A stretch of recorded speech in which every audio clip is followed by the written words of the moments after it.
there is so much just like shadiness behind the Oh, it's scenes. even deeper than you know, my friend. I know. Well, tell me. There are people getting paid to have procedures done, high-level celebrities, to basically be a representative for a plastic surgeon and getting paid, right? Yeah. Like, I'm not just talking about discount. Like, they're Getting paid. Oh, I know. hundreds of thousands of dollars. Yeah. It's a funny game, right? Because it creates all these false incentives and ultimately to generate like marketing and media.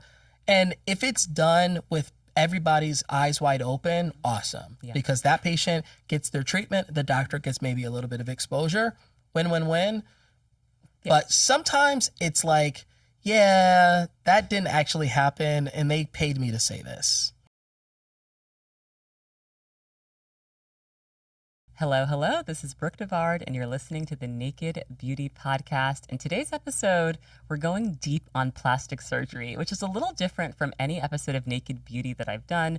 Normally, I talk to people about their own journey with self-care and with beauty, and I still want to hear that from Dr. Truesdale, but we're also going really deep on what it takes behind the scenes to do natural plastic surgery work. This is also a really interesting episode for me because I have had to grapple with my own feelings and thoughts about plastic surgery.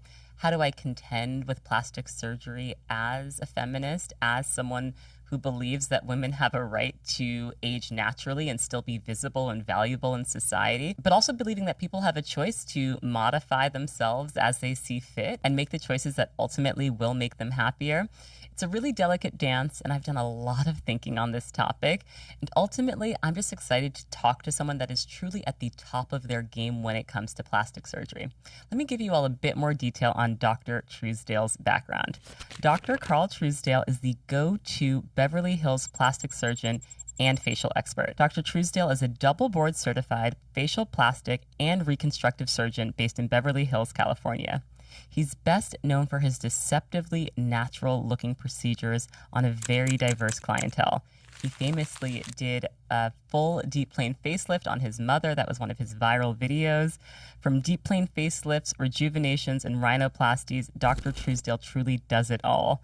Employing his artistic sensibilities and scientific expertise, Dr. Truesdale has captivated millions, both in person and online, through his viral videos of patients whose work has left them feeling more like themselves. Dr. Truesdale's work is reshaping the limits of what we believed was possible through plastic surgery and changing lives. I'm excited to welcome Dr. Truesdale to Naked Beauty. Okay, Dr. Truesdale, welcome to Naked Beauty. Thank you for having me. It's a pleasure to be here. I am so excited. I've wanted to have you on this podcast honestly for years, and I'm so happy that we are finally doing this because there are so few, I mean, there are lots of plastic surgeons here in Los Angeles, but so few people of color doing plastic surgery and so few people doing it on the level that you're doing it. Oh, thank you. Just like that, the results are flawless, and you can tell that they've been refreshed, but it doesn't have that kind of like tight, pulled back, like what we associate with plastic surgery. Having work done. I'm happy to rewrite that kind of stigma. So awesome. Thank you so much. Yes. And I was saying in the intro before you arrived that I've kind of had to rethink my thoughts about plastic surgery because my grandmother, who's 90 now, has never done anything to her face. My mom's never done anything. And I've kind of been in the camp of like, I'm against plastic surgery. Like, I think people should age naturally. I've had this bone growth. I'm getting it removed May 29th. I'm so excited. It's called a mandibular exostosis tori. Do you see this like little bone here? Yeah. It just started growing. Yeah. You know, I went for a dental checkup and I was like, is this a tooth? I was like, what is going on? And they were like, no, sometimes like the jawbone just kind of like grows here. So then I went to like an oral surgeon and we did all the x-rays and it's been like, okay, I have to get on the calendar and I'm finally getting it removed. But for all of this time that I've had it, looking in the mirror every day, feeling it every time I do my skincare, every time having to adjust my smile and picture so it doesn't stick out, you just see how it messes with you psychologically. Right. And I am so happy to have this surgery on the books and to be getting it removed. And it's been this kind of unlock for me mentally and realizing people live with these things that they don't have to live with. You have a ability to modify what your face looks like. Yes. And so if you're doing it with the right rationale, with eyes wide open, the thing that bothers you goes away. And so I'm sure, like, I see it, right? I see it. Thank you for saying you see it, because people try to gaslight me. They'll be like, I don't really see it. I'm like, it's there. Well, not everyone sees. Not everyone has the eye. But, like, if you look at the way the contour, the light bends around, right, you can see it. And so you're very visible. You're in the media. You have to kind of change the way you're taking your photo. So we could just shave the bone down, and then it's done. Yes. So, yeah, I'm all for it. I'm very excited. Now, you have a very fascinating background. So I'm going to go to your parents, because you've got scientists and artists in your family. Yeah. Did they try to influence you to become one or the other? Because you're doing a blend of both. Right. No, I kind of found this pathway myself. The influence was there in terms of science. I always wanted, I was the science nerd. Summer camps, doing science, all of those math camps, all of that, I did that. So I always knew I loved science from my dad's background as a physical chemist. And then my mom, visually artist, always making something beautiful, building something. But they just gave me the space to let me do what I like to do. Yeah. So, they didn't push me in one direction, but they definitely didn't limit any doors. So if I wanted to dive into learning about art, or hey, I want to go to Barnes & Noble, they'll let me go all day. And if I want to buy the book, they'll buy it for me. So, it was definitely a very rich environment where they supported what I wanted to go after. I love it. So if I want my son to give me plastic surgery one day, I need to send him to science camp now, is what you're saying. Tell me about your background as a portrait artist, studying faces. So, I've been drawing faces before I was in school. Like, I have photos my mom has of, like, literally me drawing and always being connected to the face more so than, like, the body or landscape since, I was like 4 or 5 years old. You were just drawn to that? Yeah, I just love the way faces work, and it's how we interact with the world. But we would go to Old Country Buffet. I don't know if you remember that old school. Like, we'd go there like after church or. Where is this? Where is Old Country Buffet? I don't think it actually exists anymore. Okay. But it's like Red Lobster, Olive Garden, all those kind of things after church, and right next door would be like a Barnes & Noble. And you'd get lost. I get lost in Barnes & Noble and the local library, and I would just index as many books as I possibly could. And one of the things that I loved looking at was art. And so I pick up a book about learning about faces and proportion and shading, and I just started doing it. And then it just grew and grew and grew. How did you feel about your own face growing up? Did you feel affirmed in your looks? You're a very good-looking man. Oh, thank you. Did you feel that growing up? Did you like what you saw in the mirror? I did. I don't think I ever really thought about my looks, which is, I guess, like, that's a privilege to think that way. But, my family affirmed me. I was very active. And so, like, it was not something that was actively on my mind. Like, how do I look in the mirror? Where did you grow up? I grew up in upstate New York. Okay. So, like, small town, upstate New York, like, it's not very diverse where I grew up. But, like, people weren't thinking about the face either. It's not like in LA or New York where people are kind of obsessed and, engaged in what they look like. It was like, oh, you have a face. Yeah. Were there people that you can remember admiring growing up that you thought, like, they have a great face? I remember always identifying beauty in people's faces. Who did you think was beautiful growing up? I see beauty in even people that, like, classically people would think are not beautiful, because it's not really so much about, like, I like features and I like how that unique face works together. So, obviously it's like, you're beautiful, like, he's beautiful. Like, there's beauty all around us. You just have to take the time to appreciate it. Yes. I feel like as growing up, I loved all of the 90s supermodels. Like, I would just look at Kate Moss and Naomi Campbell and Linda Evangelista. Gorgeous. The supers, like, that was kind of like my education of, like, this is what a beautiful Iman. That was like stunning. My education of what and even, like, looking at Iman's beauty, I feel like I learned that a long neck is, like, one of these, like, really beautiful features. That's something you cannot buy, or, there's no way to lengthen your neck, is there? There actually is. Oh. So, like, there is. Educate me. Yeah. So, if I do a beautiful neck lift, I can change the ratios and how a neck looks. The other thing that has become a little bit more popular, you can do Botox. Oh, the trap tox. Yeah, trap tox, and you could actually create a little bit of a silhouette. It looks a little bit longer. So this, like, small things. Obviously, you're not going to extend your spine. And so a lot of it comes down to just like how you were born, but you can actually make the neck look a little bit longer. Interesting. Yeah. Yes. It is interesting though to look back and think like from such a young age, you start to telegraph like what is beautiful, what do other people think is beautiful, and then you develop your own taste, like what do I think is beautiful. Right, 100%. So you've shared that you wanted to do medicine as a way to help other people. How do you think plastic surgery does that? I mean, every single day when I do what I do and a person finds their confidence, when they're able to look in the mirror, like for example, they have something that bothers them. It could be a little bony growth in their jawbone and then it's gone and then they don't have to worry about it anymore. Yes. Like it's not life or death. It is not necessary, most of what I do, but it makes a huge impact on their quality of life that echoes into how everything else moves and changes for them, their family life, their work life, the confidence, the issues that they had with their family, like all of these things come into play in a way that nothing else does that. It's so true. And I'm sure that you hear from people that are like, I'm getting over grief, or I'm starting a new career, or I'm, leaving my husband because it was a toxic relationship and I want to start over. And you're giving them kind of license to walk into this new chapter. It's a very privileged position that I have. Literally this morning, woman went through a really messy divorce, but she was basically telling me by the end of her kind of marriage, her husband was kind of like, he would tell her how much he hated her face and her eyes. And it created this awful stigma compounded on her mom. She never felt like her family would tell her that she didn't look like them because of her eyes. She had a little bit more of a hooded eye. She's now 60 something years old and going to do something about it now. And so I'm just happy to be a part of that journey. Like, it's going to be amazing. So yes, I'm excited for it. Well, I've heard you say that everyone wants to look 29. That's like the age that people not everybody target, but that people that are kind of like 35 to 45 kind of want to turn back the clock and look the way that they did maybe before they turned 30. Yeah, people want to look great. What happens as we age? What are the factors that contribute to facial aging?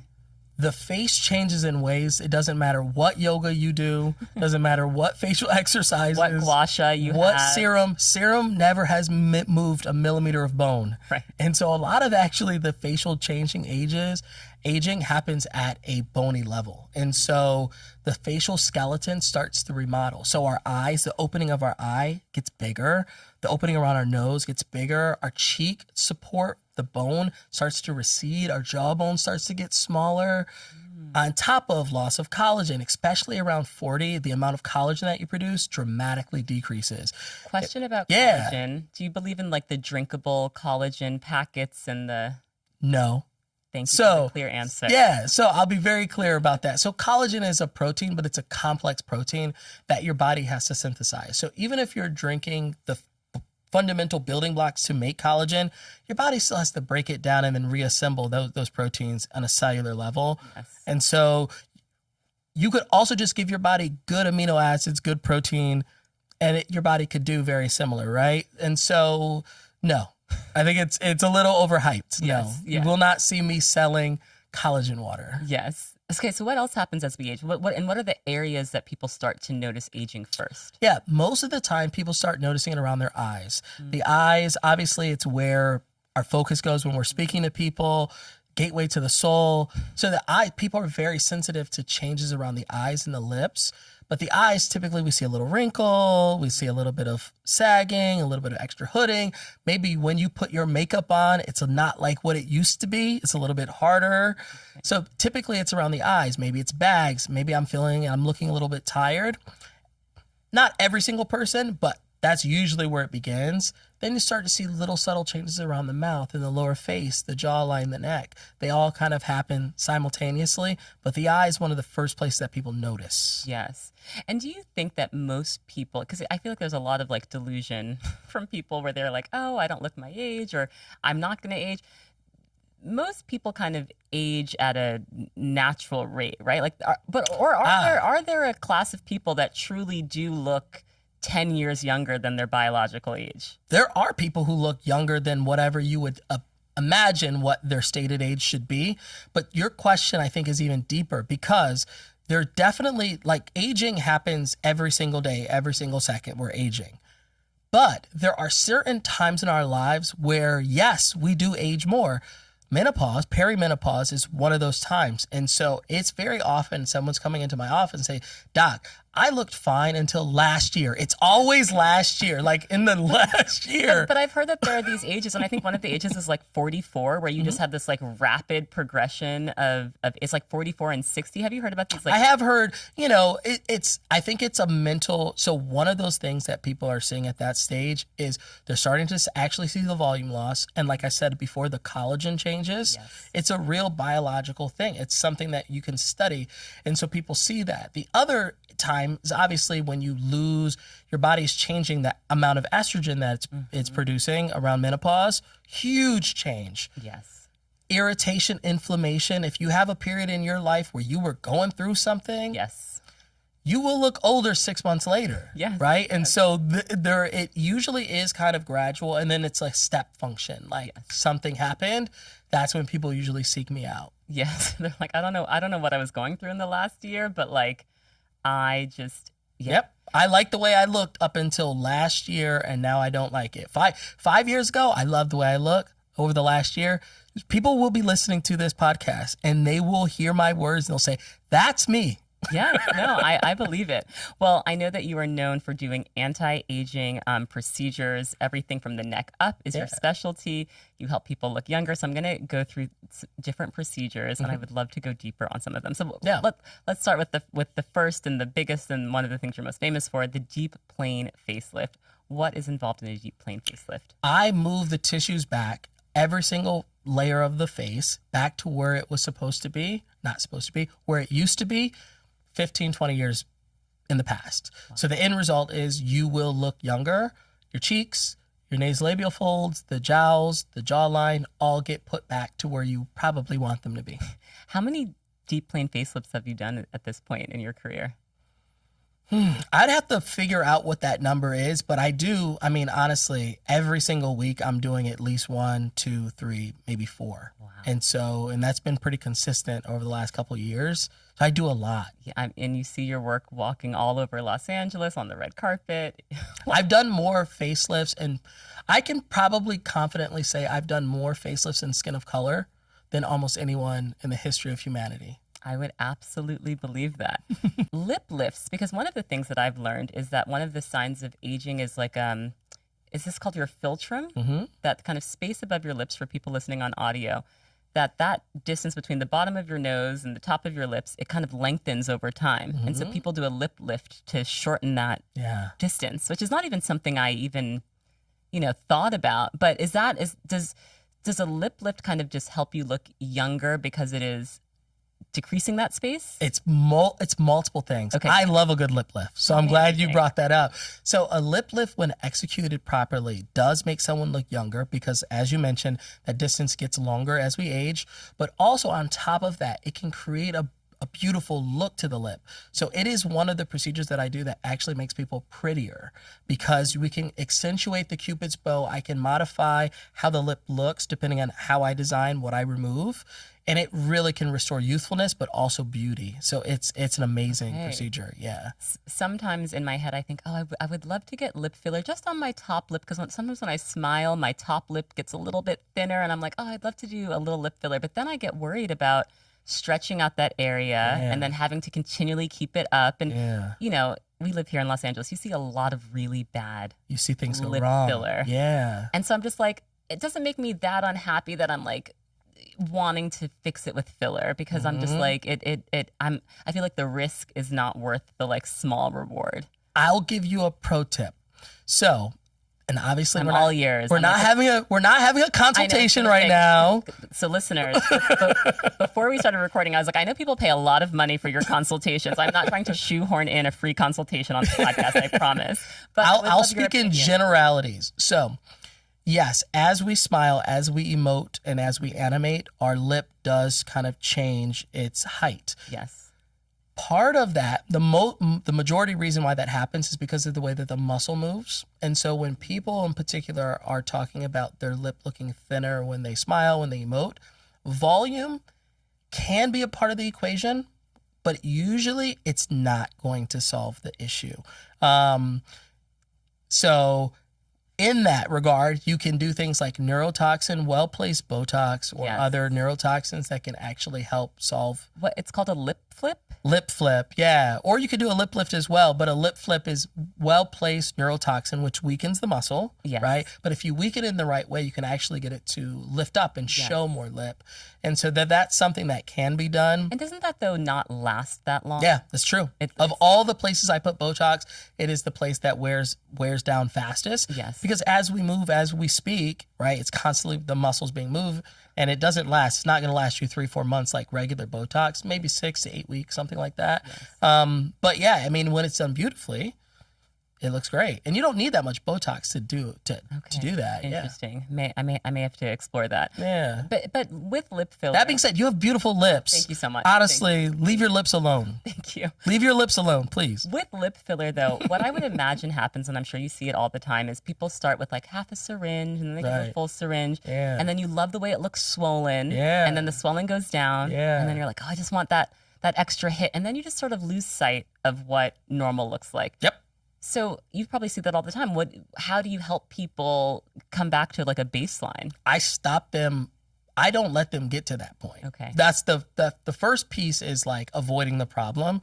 So a problem is a problem when it's a problem, but before it's a problem, it's not a problem. So if I don't inject them and just keep injecting them, and people will do this because they want money, right? People want dollars, and the more the doctors want money. The doctors, the med spa, they want to inject you, and they'll just keep injecting you because every single time they do it, they get paid.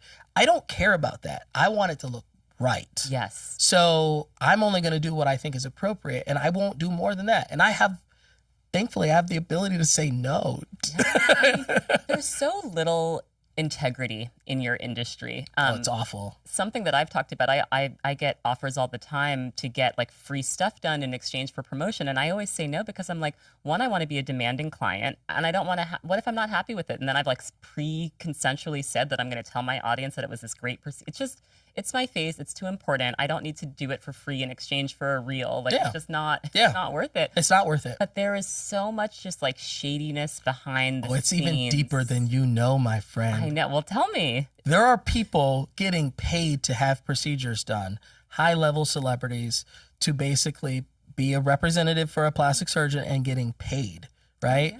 Like, I'm not just talking about discount. Like, they're getting paid. Oh, I know. Hundreds of thousands of dollars. Yeah, I mean, we saw Denise Richards come out and very publicly attached to a doctor, which I know you're very classy and you won't say anything. But yeah, there are people that come out and say, I did this work with so-and-so. Right. And I'm not saying when a celebrity comes out and has work done and associates or, says who does it, that it means that doctor paid or whatever. But sometimes that is the case. Like, by no means am I associating that with Denise and Ben. I know him. He's a fantastic surgeon. Yes. But what I'm saying in general is there are others who do. And so it's a funny game, right? It's like a really weird game because it creates all these false incentives and ultimately to generate like marketing and media. And if it's done with everybody's eyes wide open, awesome. Yeah. Because that patient gets their treatment, the doctor gets maybe a little bit of exposure, win-win-win. Yes. But sometimes it's like, that didn't actually happen and they paid me to say this, I know. And it's happening abroad too. My husband's Turkish, and Turkey, there's a whole industry around getting influencers to get certain things done. And okay, let's talk about blephs, upper blephs, lower blephs. They're becoming so popular. Don't you feel like it's just kind of exploded in the last year or so? I would say definitely people, especially in younger kind of age range, it's not just viewed as a surgery for old ladies, right? It's like, hey, if you have bags and you're 20, get them dealt with. Like, there's no reason to wait. Yes. You've got extra wrinkles or whatever that you have, like, let us take care of it. Yes. So upper blepharoplasty in general, we're dealing with eyelids, right? So a lot of times there's herniating fat or extra skin, and we're dealing with it. Same thing like a hood, like that would be like a hooded eye. Yeah, hooded eye, or maybe you don't like the shape of the eye. Maybe the eye is bulging. Maybe the eye is sleepy. Maybe the eye has bags. Maybe it has a little bit of extra crepey skin. Those are the things that upper and lower blepharoplasty deal with. Yes, and lower bleph can like kind of remove bags. Yeah, so it's minimizing the appearance of bags. Old school ways of doing lower blepharoplasty is just like cut the bag out. Yeah. looks good initially, but then the person down the line has a hollow. And so a lot of the more advanced, the techniques that I use, I try to use a person's own natural bag and fill the hollow. And then if I need to, supplement with a little bit of fat transfer to just kind of smooth things out. Yes, that's actually next on my list, fat transfer for volume in your face, which is interesting because we've also seen the rise of the buccal fat removal. Yeah. Which, do you do that? Of course, yeah. You do that, okay. But it's interesting because that's usually not associated with looking more youthful, right? Most people want to have more volume in their face as they age, but then some people want that really snatched contour. Yeah. So let's talk about both of those. Let's talk about buccal fat removal and fat transfer. Perfect. If you are doing it for the right reasons and the right patient, awesome procedure, because I do it actually a lot in older patients to make them look younger. So as we age, our buccal fat, depending on how the fascia is oriented, can start bulging forward, and it causes almost like a little ball in the side of the cheek there. And unless I reduce that fat, it won't look right. Like even if I snatch their face with a facelift, there'll be like this ball. It'll look like they're holding cotton balls in their mouth. And so to contour it, I have to trim a little bit of the fat. Now, the problem is if you take too much fat, people look awful. I know. And a lot of these very young, beautiful actresses that like are gorgeous are like taking it out, and it's like, it doesn't look good. Yeah, it's all about how much you take Yeah. for the right patient, right? So it can totally make a patient's face look more model-esque and sculpted and have a little bit of a casted shadow there and look really great.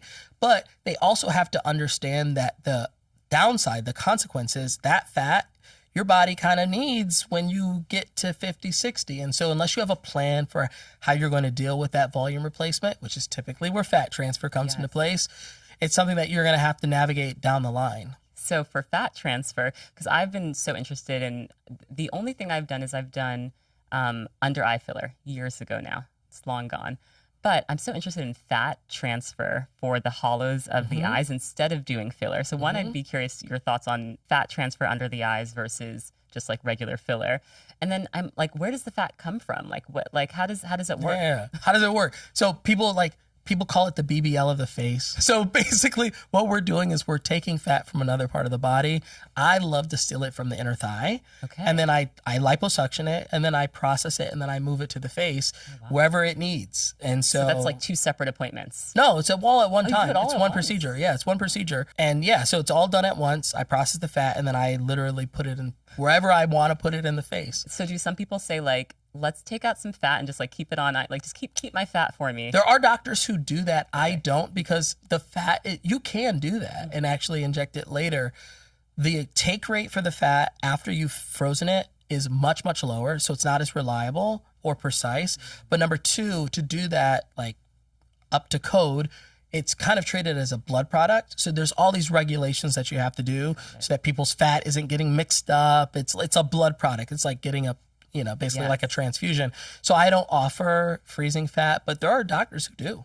And what do you think about fat under, like for the hollows of your eyes versus filler? It's awesome. Okay. Yeah, it's and awesome. it lasts longer, right? I mean, it will last as long as that fat would have lasted in the other part of the body. So, it is awesome. Filler also lasts for a very long time too, fortunately or unfortunately, a lot longer than what people think. But longer than 5 years? Filler can last you 20 years. Like some filler just doesn't go away. Oh, wow. Yeah. The industry lies to you. They say that it's only a year and a half. No, it's been scientifically proven it sticks around for a lot longer than what I they have say. seen those scans where they show The MRI scan, you can see it. Yes. But I see it when I get under the scan. Like when I'm doing surgery, it's like, oh, you told me you had filler 10 years ago? There it is, right there. It is. Wow. And what's the thing that you can like inject to dissolve filler? Yeah. Do those work? Are those Yeah, effective? absolutely. Yeah. And I try to get it out before surgery. So a lot of times to identify it, I use an ultrasound machine so that I can literally in my office figure out where is it, because I'm not usually the person who injected it. Right. So everyone who lies to you about I can what see they've it. done. Yeah, like literally I have an X-ray. It's not an X-ray, it's an ultrasound, but it's like I have X-ray vision. Yes. Let's talk about the lower face and jowling, because this area, the perioral. Perioral. Because I've noticed that as I've gotten older, it's like, I don't know if they're perioral mounds or they're sort of like these like little kind of like fat pockets around the mouth. But from what I understand, the only way to kind of correct that is a lower facelift. This is a charged topic. It depends on what we're talking about. If we're talking about jowls or a redundancy of tissue, the only way to really correct that is a facelift. Sometimes what people are referring to is actually you're seeing muscle. You're actually seeing the actual layers of muscle under the skin. And that is a harder problem to treat because typically it's hypertrophic muscle. It's muscle that's a little bit thicker. Maybe the face has lost volume. So you're actually seeing contours that you otherwise wouldn't see if there was a layer of fat kind of camouflaging it. So it depends. That's where it comes down to the consultation of what are we trying to treat? What are we trying to solve? Yes. Sometimes well-placed Botox just to soften some of the musculature around the mouth can do wonders. Interesting. Yeah. And I think that in general, like jowling is something that people are really concerned with. Yeah. And I know you don't believe in KYBELLA, right? Because a lot of people think that using KYBELLA is good to to snatch the jaw and but you're not a fan. No. I mean, if someone has a double chin, if someone wants definition, like KYBELLA, it's almost like putting a Band-Aid. It's the same thing with threads. It's like a Band-Aid. Yeah. So all it's going to do is when you actually do want your definitive treatment, because it's probably not going to get you fully happy, you're going to ask me to do something to make it better, and it's just going to make my job harder. That's how I feel about threads. That's how I feel about KYBELLA. So yes, you're not a fan. Okay, brow lift. Yeah, I love it. Yeah, so brow lift. So brow lift almost is like a misnomer sometimes because people think that if you have a brow lift, oh my God, my eye is going to be to the roof, right? That's really not what a proper brow lift is about. It's about reshaping and taking the tension off the forehead. Now, we can shape it and maybe we want to create a little bit more arch or maybe we want to make a little bit more horizontal. It depends. But brow lifts are an amazing thing, especially when we're talking about rejuvenating the upper eyelid. A lot of times I will tell patients, I'm not going to do your eyelids unless I can do your brow because it's just as important as the upper blepharoplasty itself. Yes. Okay, I can see that.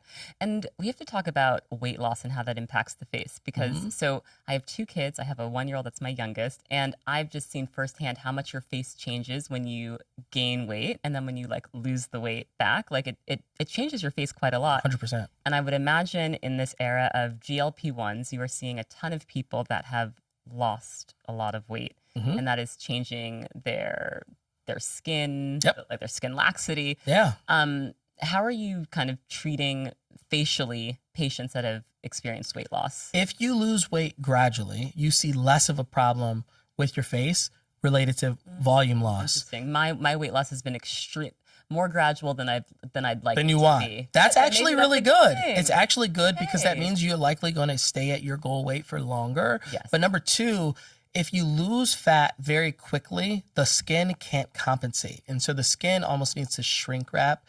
What we see with the GLP-1s and people who've had massive weight loss is there's a disproportionate amount of laxity that happens. Because it's happening quickly? It's happening quickly. The body can't respond. And the body's overall stressed. So it's like going into starvation mode, right? So a lot of times I can help them dramatically with replacement of volume, fat, filler sometimes, mostly fat. But sometimes I need to lift because it's like if you imagine having a full bag of groceries and we just take the groceries out, the bag is still a floppy bag. And so I need to tighten, I need to tighten it up. Yeah. And so that's a lot of times I need to lift. If I'm being comprehensive with a lot of weight loss, I need to lift at the same time. And are you seeing that you're having to do that more and more now because of the Absolutely GLP-1s? Yeah. People who were chronically at a heavier weight and now they're at a good weight and they have laxity and they see it. I see a lot of it in the neck. The neck is more so than the face. Like the neck shows massive weight loss. It's like classic. Like I can just look at someone immediately and can tell they've lost a lot of weight. Just from their neck. Just the way the neck tissue sits. Yeah. Interesting. Well, I want to ask more about the kind of deep plane facelifts because I want to understand how long they last and if there is like an ideal age to do this. They should last you at least 10 years. They should be long lasting. The perfect age, there is no perfect age. I've done them as young as 35 and as old as 88. Does 35 not strike you as a little young? No, not for that face. Like if I showed you that face and I showed you her before and after, you'd be like, that's strikingly awesome, Dr. Truesdale. Okay. It's all about, so it's like, it's custom for that face. So like we'll see it in the comments later. Like 35's too young. What is he doing lifting a face at 35? Shame on him. you haven't seen the face. And so not every face ages the same. They don't. And some people start off with a different biological milieu, and so, or a different set of goals. And so in that person's face, they don't really look like a 35-year-old. Maybe they look like they're 50, or the laxity that they have is more like a 50-year-old. So, age is a number. It is a real thing, right? You have a date of birth, Yes. but it doesn't tell us so much about what the outside should look like. Yes. Yeah. What does recovery time look like? If someone's like, you know what, I want to go ahead and do a deep plane facelift, how much of their year do they need to block off? Oh, a month. A month? Okay, but a month is a month. 2 weeks and patients look good enough to see friends and family, go out to dinner. By a month, I'm begging for photos, begging to post them. Okay. Really, it's a week, 10 days or so off from work is typically what my patients are doing. Yes. So it's a lot less downtime, at least in my hands, than what people typically thought. 3 months, 6 months. No. By 3 months, you're good enough to be on a red carpet, film 8K close-ups, and look good. Well, we've seen some people that have stepped out a little too early before things have settled. And Yeah. people do a jump scare. They're like, what is going on with their face? We have. But it's like they were just too eager. They needed to let things Sometimes settle it's a too bit. eager, but sometimes it's just the work is just not good. yeah. It must be hard for you to watch It red pains carpets me. and you're like, oof. It pains. It's like a visceral thing. You can't turn it off. But is this also why people double up items? Meaning, because I've been thinking for my little jaw surgery I'm doing, I'm like, oh, maybe I should just do a laser. Since I'm going to be out of the game for a week, I might as well get some laser done. But is that why people often double up things when they are doing a facelift? Like they'll get a CO2 or a chemical peel. Absolutely. So, I very rarely just do a facelift, almost never. Yeah. I'm almost always doing at least fat transfer or eyelids or something because the face doesn't just age in one place. And so I want my work to be beautiful, artistic, and actually make you look like you did younger. If I do just part of the face, it just isn't as beautiful. But yes, it's one time, one recovery. And so when you're out for that, you can come back fresh and then nobody knows, right? It's or you could blame it on the laser. The reason why I look this good is because I just had a laser.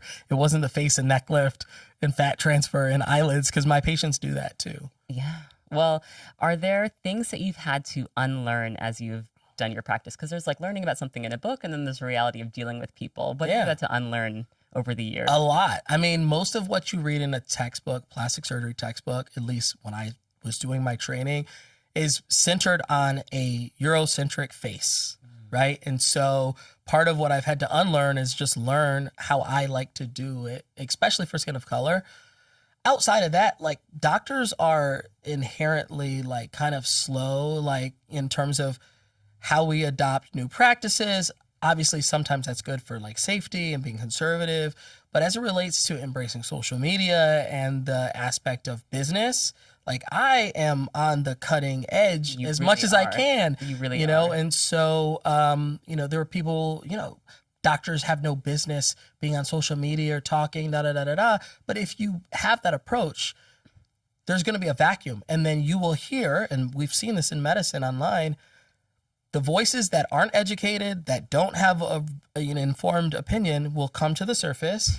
And people are getting advice from people who don't have degrees, don't have medical licenses. Scary. Yeah. And it can do real harm. It can do real damage. Yes. I want to go back to something you shared about working with people of color, because you hear this from ethnic rhinoplasties. Yeah. And I'm curious how that differs from regular rhinoplasties. I, again, haven't done anything to my face. I used to be really offended when people would think that I had a nose job. And I'm like, what about my nose looks fake? I feel like it looks natural. It's I have my dad's nose. But people are like, no, it looks like you have a nose job. People have told me that to my face. Does it look like that to you? People have asked me if I've had a nose job. They ask me that all the time. I feel like your nose works with your, but I guess, but it could have been really undetectable work, We don't know. No, I've never had surgery on my face yet. There will be a day when I will. I drink this Kool-Aid just as much as I. Oh, so you think that there will be a point where you do a facelift? Yeah, absolutely. Definitely. Who's going to do it for you? That's a very good question. Somebody that is actually the million. It's good. It's going to have to be somebody that I've intimately trained. Someone you're training now. 100%. But I know in the future I will need a lower eyelid surgery. Okay. I just know my genetics. I know what my parents look like. Yeah. I know what everybody in my family looks like. Yeah. I can already kind of see the facial aging, right? I would love to, even right now in this moment, get a neck lift. But there's very few people who I would say, cut me, because I know what it takes to create a beautiful jawline, and it's an anatomic issue. My glands sit a little bit low. My digastric muscles are a little bit thick. So I know what it would take to do it, and I could do it, but I can't do it.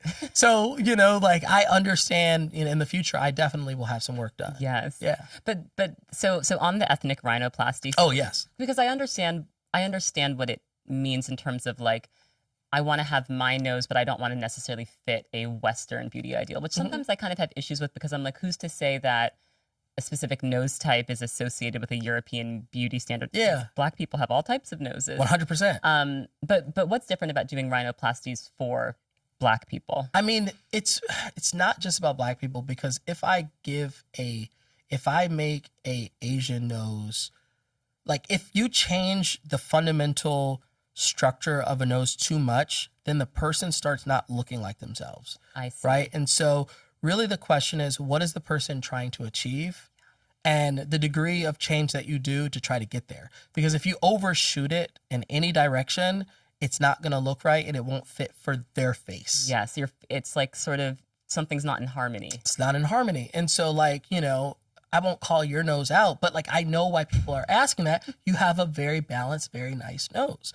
And so, people will assume, oh, this is a nose that must be created in a lab.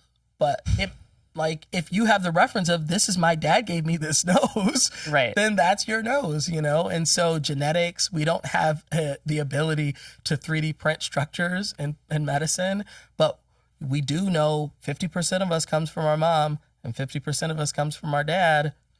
That's how it works. And so as long as you stay within what should work for that person, you will keep yourself out of trouble. If I make a nose, and it doesn't matter if it's a white nose or a black nose, and I, rotate it a little bit too much, make it a little bit too pointy, too narrow, they'll look like a who. They won't even look human. I know. They'll Cindy Lou. It's freaky, those noses. Yeah. I hate it. Strange. You mentioned something interesting about, you're like, I know what my mom looks like, I know what my dad looks like. Is looking to your parents a good indication of how we're going to age? That's the best place to look. I mean, first degree relatives, obviously parents, first degree relatives, and then it just kind of goes out. Because, part of it is nature, part of it is nurture, but the nature is what, your genes, your DNA is what codes your body. Yeah. And so if you look at your family members, that's more than likely how you're going to age. It's not always the case, but more than likely. I want to talk about the psychological aspect of it, because I'm sure you've had to turn down patients before. Mm-hmm. And I know that some plastic surgeons have even psychiatrists that they recommend people to. Yeah. Is that something that you have had to do? And when do you start to realize that someone's talking to you that there may be a deeper psychological issue that needs to be addressed, and plastic surgery maybe isn't the answer? Because people have facial dysmorphia. Yeah. And sometimes a patient can have a dysmorphia, but they still need surgery. It's deep. So yes, to answer your question very quickly, yes, sometimes I'll refer to a psychologist, psychiatrist, depending on, this needs to just be cleared. I need another doctor to just kind of co-sign and say okay, this person is in a right state to kind of go forward. What are the red flags that make you think someone needs to talk to a mental health professional? I mean, a lot of times they've had surgery before and they've been burned, and they just you hear certain keywords, I will be devastated. My life will be, I don't know if I can live. Those kind of things make me nervous. Yeah. If a person comes in with way too many reference photos that, are not realistic, Yeah. If a there's so many, I could go on and on and on. There's a lot of things. Yeah. If they're mean to my staff and nice to me, and they kind of have this a little bit bipolar splitting type, there's certain signs of psychopathy that you can start to kind of pick out on. If a person is bad mouthing their previous surgeon, but they don't look that bad, or there's so many little things, or they see something that's just out of proportion for what I see. This, I don't know, I look awful, I look like a monster, and you're looking at them and they look fine. Those are things that you really want to dive into before you start, you cut, because as soon as you cut, like all of that came with them, now is yours. You have to deal with it. Yeah. So it's very important to figure out when to operate, when not to. How often are you turning people down? I'm saying there's at least one patient, maybe. It's gotten better over. It's funny, like the beginning of my practice, it was a lot more. I would say it's at least once a week.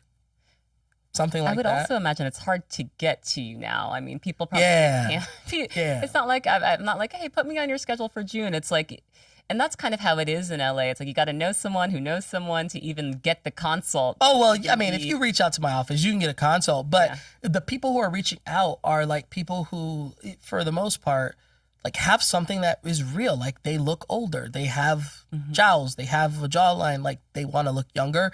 And so just from that alone, it's not easy. Like most of those people, a lot more mental kind of struggle in the rhinoplasty game. Rhinoplasty, especially revision rhinoplasty, there's a lot there. And so I do rhinoplasty, but I'm not a rhinoplasty focused practice. So my colleagues who do that day in, day out, they have way more stories than me. Yeah. But I've got enough stories to write a book for sure.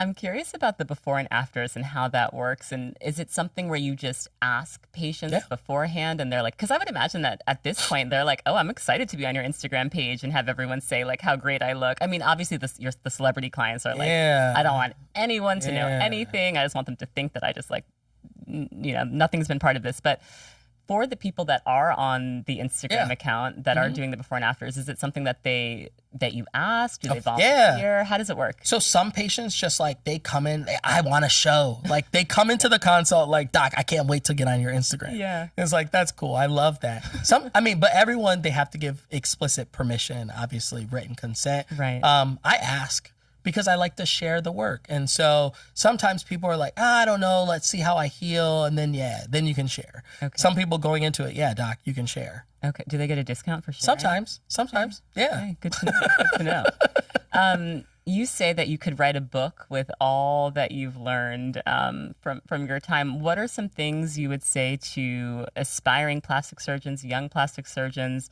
from your time practicing? I would say, don't lose sight of why you're doing this, and why you're doing this should be to help people. Don't let all of the other distractions of money, of like just wanting to do something just to do it, kind of don't lose sight of we're taking care of people at the end of the day. You are still a doctor. A lot of people in aesthetic medicine have forgotten that. You have to still act like your parents raised you right. Like, say a lot of people's parents didn't raise them right. That's true, but you can still just act like they did. like, thank you, please. Like, show courtesy. Like, have grace. Give people grace. Yes. That's what I would say. Yes. And I was sharing with you, there was someone that you treated that the first thing she said to me about working with you, she was like, he showed me so much care. Like, I truly felt like I was in a great pair of hands and that he cared. And I think that really speaks to the way that you relate to your patients. I know that you are so busy. You're doing so much every single day. You're doing the social media stuff. You're like doing surgery. How do you take care of yourself? So it's a whole like methodology that I'm figuring out as it goes. Like, so. Yeah. What's your self-care practice? My self-care practice, I steam shower every day, which I love. I love a steam shower. I love it. It's awesome. I like to swim. Okay. I like to. Do you have a pool at home? I do. Are you one of these? My husband swims every day. I'm like, I don't swim every day, but I like to swim. Yeah. Hot tub. Okay. Weekly massages. Are you a water sign?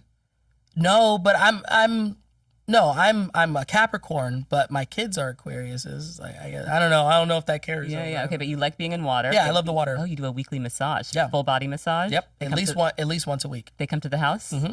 That's the best. Yeah. That's the best. Okay, so you're doing your weekly massage. You're in the hot tub. I have a chef that helps with the food. It's hard to cook healthy food for yourself every single day. Yeah, I'm bad too. So like I like to eat, and I like to eat well. And so, but yeah, having someone who just makes great food, that's also like I'm blessed. Like I'm beyond blessed. The blessings that have been given to me, that I've worked for, I could not be happier, honestly. Like, I feel like plastic surgery has been a big part of my purpose, given to me by God or the universe or whoever, however you want to frame it. And I get to walk in that favor, right? Because at the end of the day, I don't deserve any of this. I have made this life. I've created this life. I've created an amazing business. I get to touch lives, but this could be someone else. And so I have to take advantage. I have to protect myself. I have to do what I can so that I can stay in the game as long as I can. Yes, exactly. To, continue to pass on this, the blessing, How are you with sleep? Sleep is a challenge. It's hard. I'm working on it. When you're ambitious and you want to do so much, it's hard to get enough sleep every day. My brain doesn't like to quiet. And so, but I also don't need that much sleep. It's interesting. No, I know that's a real thing that some people are like fine on 5 hours. Yep. That's You're me. one of these people? Yeah, that's me. Wow. Yeah. I mean, a lot of surgeons, like being a surgeon, you typically wake up early, but like there's so much for me to do. By the time I'm done working, I want to go home. I want to play with my kids. How old are your kids? 3 and 2 months. Oh my gosh, 2 months. Yeah. Oh, you're in it. Yes. Oh my gosh. Sleeping through the night yet? No, definitely not. 2 months. No. Wow. Yeah, I've got a 5-year-old and a 1-year-old, but yeah, that's a good range. Oh yeah, I needed the time in between. That's great. My final question I ask all of my guests, and I'm so curious what your answer is going to be to this. When do you feel most beautiful? When do you feel your best? I love the question. I'll give you something that happened recently. So yesterday I took the day off. I did some work from home, but it gave me the ability to watch my son's swimming lesson. And so his coach comes and he's been working. He loves the water. He's super proud. But just watching him work on diving to the bottom and picking up the little rings. He's diving to the bottom already. Oh yeah, okay. he's a little prodigy. But realizing I'm watching my son have his lesson while I'm sitting in my hot tub and life is good and I get to go work in my business when I'm done with this. I'm giving my kids a life that I am proud of, and I'm being the man that they deserve, and that makes me feel beautiful. Yeah, it's a great feeling. Yeah. Well, thank you so much, Dr. Truesdale. I'm so grateful for your time today and for sharing so openly, and I just absolutely love what you're doing. Thank you so Continued much. Success. Thank you so much. All right, that was my conversation with Dr. Carl Truesdale. I'm so curious to hear what you all thought of this episode. Did it change your perception of plastic surgery? I, for one, have tremendous respect for the attention to detail, to his artistry, what he's doing as a Black surgeon in a field that is frankly still incredibly dominated by white men. I hope that there are also more women that we get to see being visible in the plastic surgery space. But I just think that Dr. Truesdale's practice is really unique. If you're not following him on social media, I would suggest it, because just to see the before and afters is truly shocking and amazing. And I do think what he's doing, it does have this level of artistry, but also just hearing him go deeper on making sure that psychologically patients are ready for this transformation, that they're doing it for the right reasons. I was happy that we were able to get into that nuanced discussion. I hope you all learned something from today's episode, and I'll be back next week with a new conversation. Thank you all so much for listening to this week's episode of Naked Beauty.